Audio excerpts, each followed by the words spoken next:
मस्त झणझणीत ठेचा आपला तयार झालाय। मस्त ज्वारीची भाकरी, ठेचा, कांदा। आता आज आपण बनवूया हिरवी मिरचीचा ठेचा जरा वेगळ्या पद्धतीने। आता आपण या मिरच्या अगोदर खलबत्त्यात ठेचून घेऊया।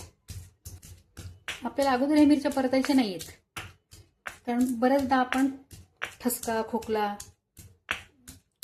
यामुळे आपण ठेचा करायचा टाळतो।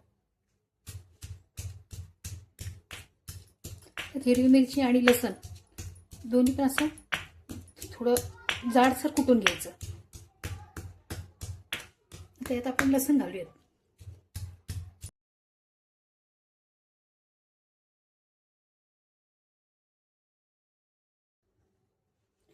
मीठ घातल्यामुळे पटकन लसूण आणि मिरची ठेचली जाईल।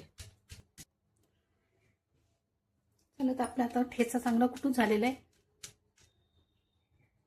आता याला आपण फोडणी देऊया।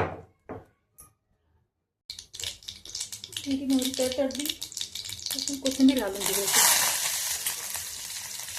आता हा आपण ठेचलेला ठेचा घालूया। चांगला बारीक गॅसवर परतून देऊया। शेंगदाण्याचं कुठे घालू शकता, पण मी घातलं नाही।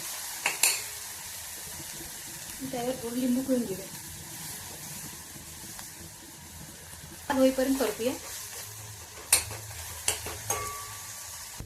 बघू शकता,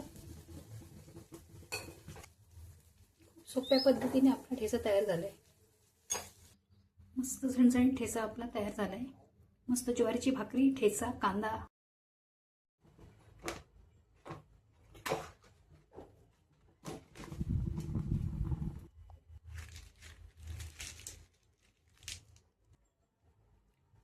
गरम गरम ज्वारीची भाकरी, ठेचा, शेंगदाण्याचं तेल, मस्त फोडलेला कांदा, कैरी।